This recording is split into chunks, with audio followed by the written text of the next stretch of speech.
Shalom peuple de Dieu, peuple élu, dispersé à travers le monde entier, que la paix du Christ soit sur chacun de vous. Je suis le prophète Dabak Elodja de l'église de Jérusalem, la voix de la vérité. C'est vrai, de nos jours, la vie chrétienne est de moins en moins attirante parce que ceux qui sont chargés de la diffuser, n'est-ce pas, le font intentionnellement mal dans le but de dépouiller le peuple de Dieu de s'enrichir. Amen. Or, ce que Jésus-Christ veut, c'est que vous et moi, nous puissions être affranchis de cet esclavage, de cette servitude qui nous emprisonne. La vie chrétienne, mes amis, nous offre tous les attributs pour vivre matériellement, aisément et aussi pour grandir spirituellement. Ce que Jésus veut, c'est que nous puissions le rencontrer. Car les temps, mes amis, sont très mauvais.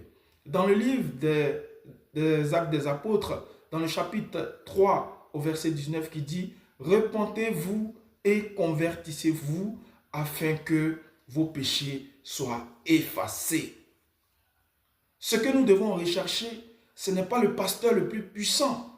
Ce que nous devons rechercher, ce n'est pas l'église la plus remplie. Ce que nous devons rechercher, n'est-ce pas, ce n'est pas les hommes de Dieu, mais nous devons rechercher le Dieu des hommes. Nous devons rechercher celui-là même qui s'est sacrifié pour nos péchés afin que nous puissions être graciés et rentrer dans le royaume des cieux, et rentrer dans la manifestation de Dieu, et rentrer dans la gloire de Dieu. Mes amis, vous voyez aujourd'hui, nous, en tant qu'enfants de Dieu, nous n'avons plus le temps de rester dans des choses qui ne glorifient pas Dieu.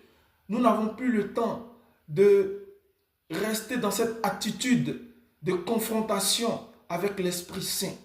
Mais nous devons toujours aller rechercher les bonnes choses. La Bible dit dans le livre de Psaume 1 que heureux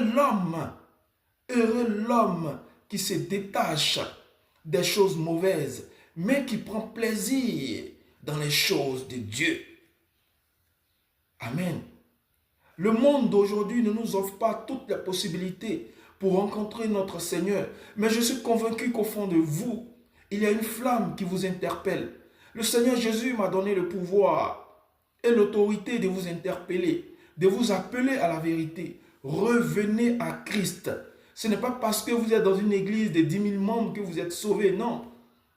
Ce n'est pas parce que votre pasteur ou votre responsable religieux parle bien qu'il vous enseigne bien.